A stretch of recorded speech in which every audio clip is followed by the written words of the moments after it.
Hace unos años, junto con mi esposa y mi hijo Nicolás y su esposa Sabrina, visitamos Praga.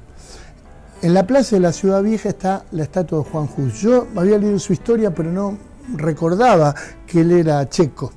Pero me produjo una emoción muy grande caminar por calles donde este héroe de la fe había caminado. Hus nació de padres campesinos en el sur de la actual República Checa. Para escapar de la pobreza se preparó para el sacerdocio. Dijo él: pensé convertirme en sacerdote rápidamente para asegurarme un buen sustento y una buena vestimenta y ser considerado por los hombres. Obtuvo una licenciatura, una maestría y finalmente un doctorado que lo llevó a ejercer su ministerio en la Capilla Belén de Praga.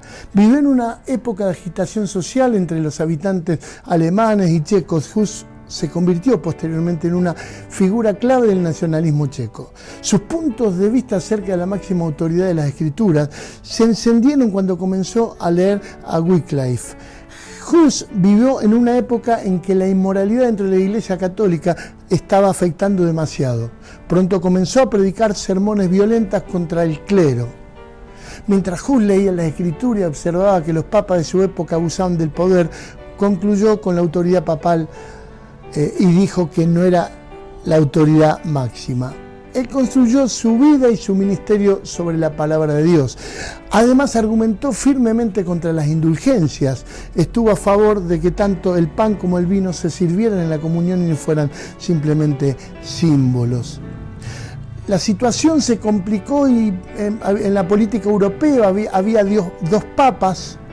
Se juntaron en Pisa para resolver el asunto, eligieron a uno, Alejandro V, quien se convirtió en un gran amigo de las autoridades de la Iglesia bohemia y un enemigo de Juan Hus. Le prohibieron predicar. Sin embargo, Hus siguió predicando en la capilla de Belén, aunque no tenía el apoyo del papado.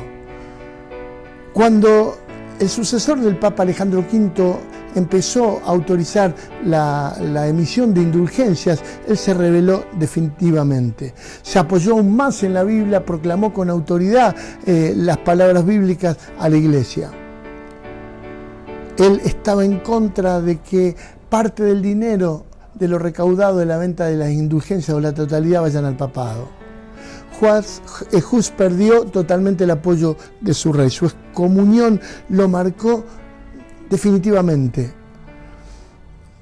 Para salvar a la ciudad, Hus se retiró a un campo a fines de 1412 porque creía que ponía en riesgo a muchos, donde los siguientes 2 años ejerció una actividad literaria intensa. En noviembre de 1414, el emperador llamó a Hus y le prometió que simplemente iba a escuchar sus palabras. Sin embargo, cuando llegó, fue arrestado e inmediatamente permaneció encarcelado durante 6 meses.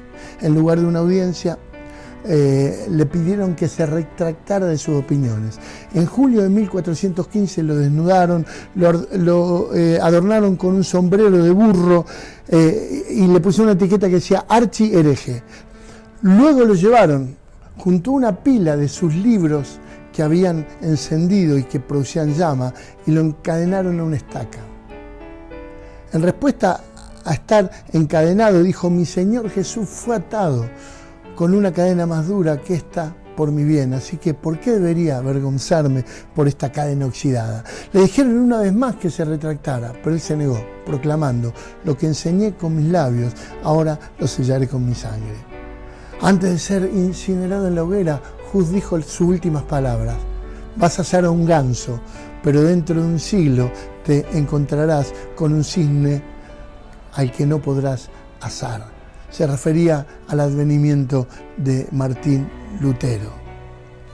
Indudablemente, Hus era un hombre que entendía la intrascendencia de su vida, que era un pequeño eslabón en la gran cadena del propósito de Dios. Por eso ejerció una extrema fidelidad a Dios y a su palabra. El autor Henry Nouwen tenía una frase que a mí me encanta: la vida es más grande que tu vida, la historia es más grande que tu historia y Dios es más grande que tu Dios. Debemos entender que cada uno de nosotros tenemos un propósito en la vida, determinado por Dios, para que esta vida se transforme en una aventura de servicio, amor y desapego de lo intrascendente. Hus no le importó morir, porque él sabía claramente que la historia no terminaba con él. Era un eslabón que daría lugar a otro eslabón tremendo que se llamó Martín Lutero. ¿Estás dispuesto a esto? ¿A hacer esto? ¿Un eslabón en la gran historia de salvación del hombre? Todos en nuestro interior deseamos ser los trascendentes, los importantes, los relevantes. Y el único relevante en esta historia de la iglesia actual es el Espíritu Santo de Dios. El desafío es cumplir con nuestro propósito en la vida y cumplirlo hasta que el Señor nos llame a su presencia. Ahora, ¿cómo saber cuál es este propósito? En oración yo lo voy a encontrar. En el consejo de mis mayores en Dios lo voy a encontrar. Nunca Dios te va a mostrar el cuadro completo, pero va a abrir una puerta por la cual vas a entrar y en ella te llevará a la bendita aventura de servirle. Él te convocó a que vos seas salvo, pero también a que vos te conviertas un servidor en pro de su propósito. Dios quiere tener una familia de muchos hijos semejantes a Jesús.